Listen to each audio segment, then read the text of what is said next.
So hello friends, स्वागत है आप सभी का यूपी की टॉप 20 न्यूज में। आइए जानते हैं फटाफट से 20 महत्वपूर्ण बड़ी खबरें आपके काम आपके लाभ के लिए। कई सारी जानकारी हम लेकर आए हैं जो आपको निश्चित ही कई सारे फायदे देगी। अच्छा, अगर आज लोकसभा चुनाव हो जाए तो कौन जीतेगा, किसकी पार्टी सबसे मजबूत दिख रही है, इसको भी जानेंगे। वही काबा में नमाज पढ़ने वाले बड़े इमाम रखेंगे अयोध्या मस्जिद की नींव। गोल्ड सिल्वर प्राइस के बारे में जानेंगे। यूपी के वेदर के बारे में भी बड़ा अपडेट सामने आया है। वहीं पर दोस्तों, गूगल पे, फोन पे और पेटीएम से अब आप नहीं कर पाएंगे यूपीआई पेमेंट। आखिर इसका कारण क्या है, आइए इसको जानते हैं। वही बीसीसीआई का बड़ा फैसला है। सचिन तेंदुलकर के बाद एमएस धोनी को लेकर भी एक बड़ी खबर सामने आई है। आप हमारे साथ बने रहिए, जानेंगे पूरा अपडेट। श्री कृष्ण जन्मभूमि को लेकर भी एक बड़ा विवाद समाप्त होता दिख रहा है, तो जानेंगे हर एक अपडेट आपके काम की है। तो चलिए शुरू करते हैं। सबसे पहले एक सर्वे को जान लेते हैं। अगर आज हो जाए लोकसभा चुनाव तो यूपी में किससे कितनी सीट मिलेगी, अखिलेश मायावती को कितनी सीटें मिलेंगी, बड़ा झटका लगा है इनको। दरअसल दोस्तों, सर्वे में बताया गया है कि तीसरी बार फिर से मोदी सरकार बन जाएगी। वहीं उत्तर प्रदेश में भी बीजेपी के नेतृत्व वाली एनडीए को बम्पर सीटें मिल रही हैं। मध्य प्रदेश समेत 5 राज्यों में विधानसभा चुनाव अभी हाल ही में खत्म हुआ। इनमें से बीजेपी ने राजस्थान, एमपी और छत्तीसगढ़ में बड़ी जीत हासिल की है। अब सभी को इंतजार है कुछ महीनों के बाद होने वाले लोकसभा चुनाव का, यानी प्रधानमंत्री के चुनाव का, जिसमें बीजेपी को हराने के लिए कांग्रेस के नेतृत्व में विपक्षी दलों ने इंडिया नामक गठबंधन बनाया है।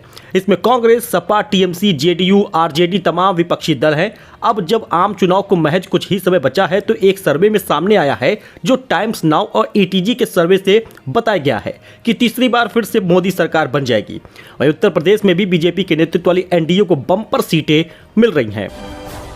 वही काबा के बड़े इमाम रखेंगे अयोध्या मस्जिद की नींव। दुनिया की सबसे बड़ी कुरान भी होगी, परिसर में होगा। और क्या क्या, आइए इसको जानते हैं। दोस्तों, जिस प्रकार से राम जन्मभूमि की मंदिर बन रही है उसी प्रकार से मस्जिद भी बनाई जा रही है। अयोध्या में बन रही मस्जिद मोहम्मद बिन अब्दुल्ला को लेकर एक नई जानकारी सामने आई है कि नई मस्जिद के निर्माण की नींव मक्का के इमाम रखेंगे। अयोध्या में बाबरी मस्जिद की जगह एक अलग स्थान पर प्रस्तावित मस्जिद मोहम्मद बिन अब्दुल्ला की आधारशिला इमाम ए हरम या मक्का के काबा में पवित्र मस्जिद के परिसर में नमाज पढ़ाने वाले इमाम द्वारा रखी जाएगी। बता दें कि मस्जिद का निर्माण अयोध्या से 25 किलोमीटर दूर धन्नीपुर में उस भूखंड पर किया जा रहा है जो उत्तर प्रदेश सरकार ने अयोध्या विवाद में सुप्रीम कोर्ट के आदेश के अनुसार मुस्लिम पक्ष को दिया था। तो चलिए जान लेते हैं नए साल पर क्या होगा गोल्ड सिल्वर का प्राइस, क्योंकि लगातार सोने के दाम बढ़ रहे हैं और साल समाप्त होते होते कहां तक ये पहुंचेगा। दिसंबर का महीना चल रहा है, आधा महीना बीत गया है। ऐसे में अगर आप भी सोना चांदी खरीदारी करना चाहते हैं तो आपको ये जान लेना चाहिए कि सोने में निवेश करना सही होगा या नहीं। बैंकबाजार.com के अनुसार सोने का जो 10 ग्राम का रेट है 22 कैरेट वाला 58,530 का है और 24 कैरेट वाला 61,460 का है। वही सोने के दाम बढ़ गए हैं लगातार। दोस्तों, आपको बता दें 10 ग्राम सोना हुआ, चाहे 22 कैरेट का 24 कैरेट का, इसमें आपको 1000 रुपए तक का बदलाव देखने को मिलेगा। दोस्तों, आपको बता दें चांदी के दाम भी बढ़ गए हैं। बैंकबाजार.com के अनुसार यदि बात कर ले चांदी की, तो चांदी जो है वो सराफा बाजार में 77,000 रुपए प्रति किलो बिक रही थी, जो अब शुक्रवार और शनिवार का रेट लगभग 79,500 हो गया है। यानी ये साल खत्म होते होते जो सोने का रेट है वो 65,000 के करीब पहुंच जाएगा। तो आईसीआईसीआई बैंक ने अपने ग्राहकों को शेयर की है सेफ्टी टिप्स। कहा कि फेक बैंक कर्मचारियों से रहे सावधान। जी हां दोस्तों, आईसीआईसीआई बैंक ने अपने ग्राहकों को ऑनलाइन सेफ्टी के लिए टिप्स शेयर किए हैं। बैंक का कहना है कि स्कैमर इन दिनों काफी प्रोफेशनल तरीके से धोखाधड़ी की घटनाओं को अंजाम देते हैं। ग्राहकों के लिए सेफ्टी टिप्स शेयर करते हुए कहा कि किसी भी ऐसे कॉल से सावधान रहिए जिसमें कर्मचारी आपसे निजी जानकारी पूछते हैं। ये जानकारी आपसे बैंक खाते सीज करने के लिए मांगे जाते हैं। तो ऐसे में आप सावधान रहिए और अपना कोई भी सीवीवी या फिर यूपीआई पिन वगैरह मत शेयर करें। तो 31 दिसंबर तक गूगल पे हुआ या फोन पे हुआ, पेटीएम से आप नहीं कर पाएंगे यूपीआई पेमेंट। जी हां, जान लीजिए इस नियम को। अगर आप गूगल पे, फोन पे या भारत पे, पेटीएम या कोई भी यूपीआई पेमेंट के जरिए जो आप पेमेंट करते हैं वो सब आपका कैंसिल हो जाएगा, रद्द हो जाएगा। अगर आपका वो निष्क्रिय है तो उसको सक्रिय करिए, एक्टिव करिए। 31 दिसंबर इसकी लास्ट डेट है। बैंक और कंपनियों के लिए निर्देश दिया गया है। राष्ट्रीय पेमेंट निगम ने भी हाल ही में सभी बैंकों को पेमेंट सुविधा मुहैया कराने वाले पेटीएम, फोन पे और गूगल पे जैसी कंपनियों से कहा था कि वे उन ग्राहकों का सत्यापन करें जिनके यूपीआई खाते में लंबे वक्त तक कोई डिजिटल लेन देन नहीं हुआ है और खाता निष्क्रिय है। यही कारण है कि गूगल पे, फोन पे और पेटीएम जो है 31 दिसंबर के बाद नहीं चलेगा। तो बीसीसीआई का बड़ा फैसला है। सचिन तेंदुलकर के बाद एमएस धोनी का जर्सी नंबर किया गया है रिटायर। जी हां, भारतीय क्रिकेट कंट्रोल बोर्ड बीसीसीआई ने टीम इंडिया के पूर्व कप्तान एमएस धोनी का जर्सी नंबर 7 रिटायर कर दिया है। इससे पहले बीसीसीआई ने सचिन तेंदुलकर का जर्सी नंबर रिटायर किया था। भारतीय क्रिकेट कंट्रोल बोर्ड यानी बीसीसीआई ने सचिन तेंदुलकर के बाद धोनी का जर्सी नंबर रिटायर किया है। तेंदुलकर के संन्यास के कुछ समय बाद उनका जर्सी नंबर 10 रिटायर कर दिया गया था। महेंद्र सिंह धोनी की कप्तानी में टीम इंडिया ने 2007 टी20 वर्ल्ड कप, 2011 वर्ल्ड कप और 2013 चैंपियन ट्रॉफी का खिताब जीता था। धोनी इकलौते ऐसे कप्तान हैं जिनकी अगुवाई में टीम ने 3 आईसीसी ट्रॉफी जीती है। धोनी को ट्रिब्यूट देने के लिए बीसीसीआई ने यह फैसला लिया है। बीसीसीआई ने भारतीय क्रिकेटरों को इसके बारे में सूचना दे दी है। किसी युवा क्रिकेटर और भारत के मौजूदा क्रिकेटर को सूचना दे दी गई है कि वह एमएस धोनी का जर्सी नंबर 7 नहीं इस्तेमाल कर सकते। नए खिलाड़ियों को नंबर 7 और नंबर 10 की जर्सी नहीं मिल सकती है। तेंदुलकर का जर्सी नंबर पहले ही रिटायर किया जा चुका है और बीसीसीआई का फैसला है कि भारतीय क्रिकेटरों तक ही सीमित रहेगा। वह यूपी के 8 जिलों में होगा 1 लाख करोड़ का निवेश। सबसे ज्यादा सोनभद्र में होगा। यूपी के 8 जिलों में होगा दोस्तों 1 लाख करोड़ का निवेश। आपको बता दें सबसे ज्यादा निवेश सोनभद्र में किया जाएगा। प्रस्तावों का योगी सरकार धरातल पर उतारने की तैयारी में जोर शोर से जुटी है।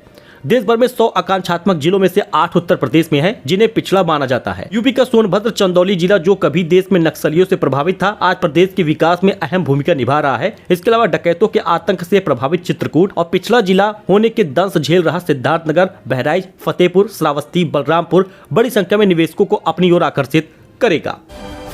अच्छा, इसके साथ ही बलरामपुर में बड़ा हादसा हुआ है। यात्रियों से भरी बस रेलिंग तोड़कर हाईवे से नीचे गिर गई। कई लोग घायल हुए हैं। उत्तर प्रदेश में शुक्रवार को एक बड़ा हादसा हुआ था।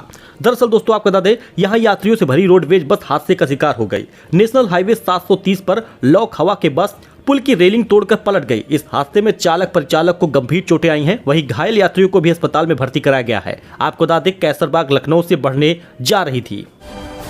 तो क्या है श्री कृष्ण जन्मभूमि और शाही ईदगाह विवाद, जिसमें हाईकोर्ट ने दी है कमिश्नर की नियुक्ति की अनुमति। जी हां दोस्तों, इलाहाबाद हाईकोर्ट ने श्री कृष्ण जन्मभूमि और शाही ईदगाह विवाद मामले में बड़ा फैसला सुनाया है। हाईकोर्ट के इस फैसले के बाद हिंदू पक्ष को बड़ी राहत मिली है। इलाहाबाद हाईकोर्ट ने गुरुवार को शाही ईदगाह के 18 मामलों में से 17 केसों की सुनवाई की। सुनवाई के बाद हाईकोर्ट ने मथुरा शाही ईदगाह परिसर में सर्वे के लिए कमिश्नर की नियुक्ति की मंजूरी दे दी। हालांकि सर्वे कब से शुरू होगा, इसकी तारीख आनी अभी बाकी है। इससे पहले हम आपको श्री कृष्ण जन्मभूमि और शाही ईदगाह विवाद के बारे में जानकारी दे देते हैं। दरअसल पूरा विवाद 13.37 एकड़ जमीन के मालिकाना हक को लेकर है। इस जमीन में 11 एकड़ श्री कृष्ण जन्मभूमि में है, तो वहीं पर बाकी बचा 2.37 एकड़ शाही ईदगाह मस्जिद बनी है। दोनों एक दूसरे पर लगी है। इसको लेकर वर्षों से विवाद चला आ रहा है। हिंदू पक्ष पूरी जमीन श्री कृष्ण जन्मभूमि के होने का दावा करता है, वहीं मुस्लिम पक्ष इसे गलत बताता है। काशी की ज्ञानवापी मस्जिद की तरह इस मंदिर मस्जिद का विवाद भी काफी पुराना है। जानकारी के लिए बता दें, इस विवाद की शुरुआत 350 साल पहले हुई थी और औरंगजेब का शासन हुआ करता था। इतिहास के पन्नों को पलट कर देखें तो बात 1670 की है, जब दिल्ली की गद्दी पर बैठे औरंगजेब ने मथुरा की श्री कृष्ण जन्मस्थान को तोड़ने का आदेश जारी कर दिया था। इससे 1 साल पहले ही काशी के मंदिर को तोड़ा गया था। बादशाह का आदेश मिलते ही मंदिर को तुरंत धराशायी कर दिया गया था। इस जमीन पर शाही ईदगाह मस्जिद का निर्माण कराया गया था। 100 साल तक यहाँ हिंदुओं में प्रवेश पर भी प्रतिबंध लगा दिया गया था। फिलहाल श्री कृष्ण जन्मभूमि और शाही ईदगाह विवाद पर हाईकोर्ट ने कमिश्नर की नियुक्ति की अनुमति दे दी है। अब इसकी जांच भी होगी। वही अयोध्या के बाद अब यूपी में एक और शहर को मिला वंदे भारत एक्सप्रेस की सौगात। जानिए टाइमिंग और स्टॉपेज कहां पर होगा। अयोध्या के बाद दोस्तों अब यूपी का एक और शहर वंदे भारत एक्सप्रेस की सौगात मिल गई है। आपको बता दें, प्रयागराज को एक और वंदे भारत एक्सप्रेस ट्रेन की सौगात मिलने वाली है। वही वाराणसी नई दिल्ली के बीच चलने वाली वंदे भारत एक्सप्रेस अब प्रयागराज के रास्ते संचालित होगी। इस वंदे भारत से प्रयागराज के लोगों को सुबह दिल्ली के लिए निकलने का बेहतर विकल्प मिल पाएगा।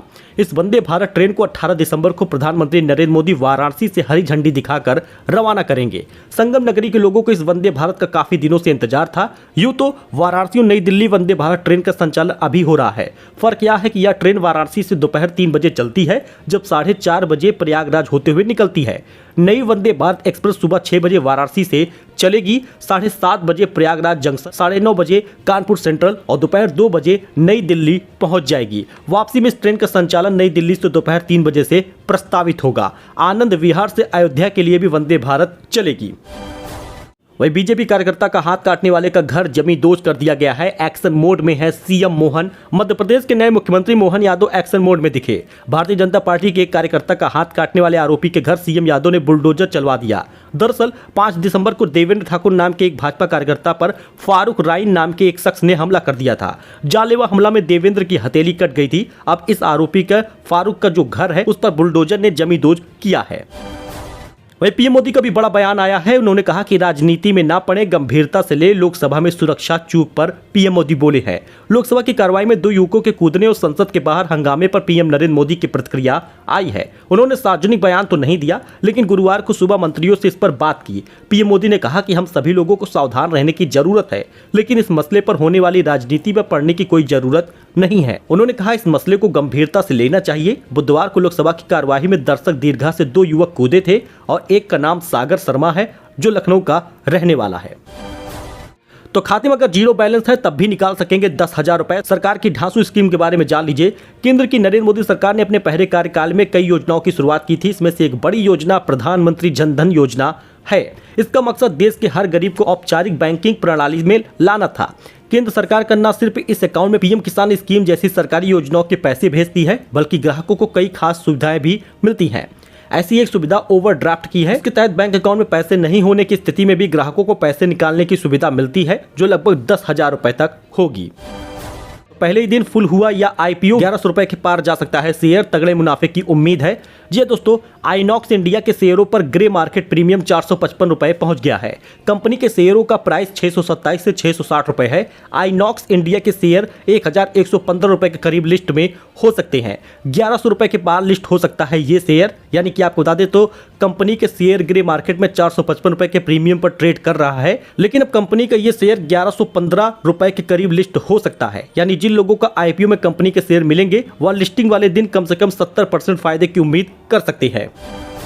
तो दोस्तों, रेल मंत्रालय से मिला इस कंपनी को 1617 करोड़ का ठेका। शेयर खरीदने की मच गई है लूट। जी हां दोस्तों, जुपिटर वैगन्स लिमिटेड के शेयरों में आज गुरुवार से ही 5% तक चढ़कर 330 रुपए तक चढ़ गया है। शेयरों में इस तेजी के पीछे एक बड़ी वजह यह है कि जुपिटर वैगन्स लिमिटेड ने गुरुवार को कहा कि उसे रेल मंत्रालय से 1617 करोड़ रुपए का ठेका मिला है। यह ठेका 4000 वैगन की सप्लाई का है। कंपनी ने ये बातें कही हैं, उसके बाद से लूट मच गई है। मानो 6 महीने में 126% इसका शेयर चढ़ गया।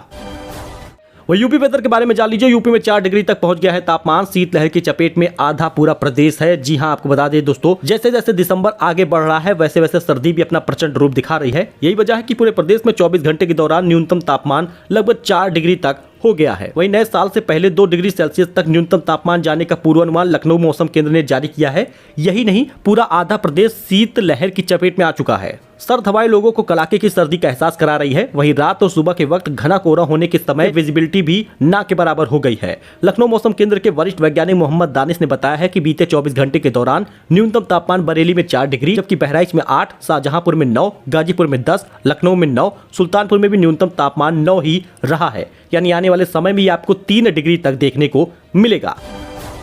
तो दोस्तों, ये कुछ अपडेट था, ये कुछ जानकारी थी जो आपके साथ शेयर की गई है। आई होप कि आपको ये पसंद आया होगा। वीडियो पसंद आया हो लाइक करें, चैनल को सब्सक्राइब करें। हमारे साथ जुड़े एक नए वीडियो के लिए फिलहाल के लिए इतना ही। धन्यवाद।